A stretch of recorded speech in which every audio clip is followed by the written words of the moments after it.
Odločili so se namreč, da bodo poslanske pisarne odprli v vseh krajih, iz katerih prihajajo njihovi poslanci. Cilj je zelo preprost, da ljudje lahko povejo svoje težave, svoje predloge in potem naše poslanke in poslanci to prenašajo v Državni zbor. In sem prepričan, glede na znanje, ki ga imajo, to je veliko, da bodo uspeli prepričati še ostale poslanke in poslance tudi drugih strank, da pametne predloge podprejo. Belokranjska poslanka, podpredsednica Državnega zbora Renata Brunskole, ki je skupaj z Jankovićem slovesno odprla pisarno, je v svojem nagovoru poudarila, da bodo vrata pisarne vsak ponedeljek, razen če zaseda Državni zbor, odprta vsem. Poslanska pisarna, jaz pravim, da je najlepša v Beli krajini, ker je tudi edina, je namenjena vsem Belokranjkam in Belokranjcem oziroma vsem državljankam in državljanom Republike Slovenije.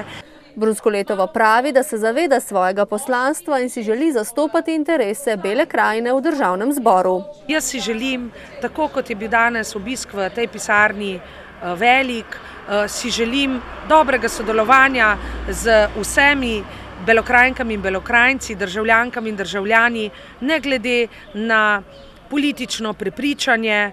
Očitno si tega želijo tudi Belokranjci, saj so se slovesnega odprtja poslanske pisarne poleg poslancev Pozitivne Slovenije in pripadnikov te stranke udeležili tudi belokranjski župani, nekateri direktorji in številni občani, med njimi tudi člani drugih političnih strank.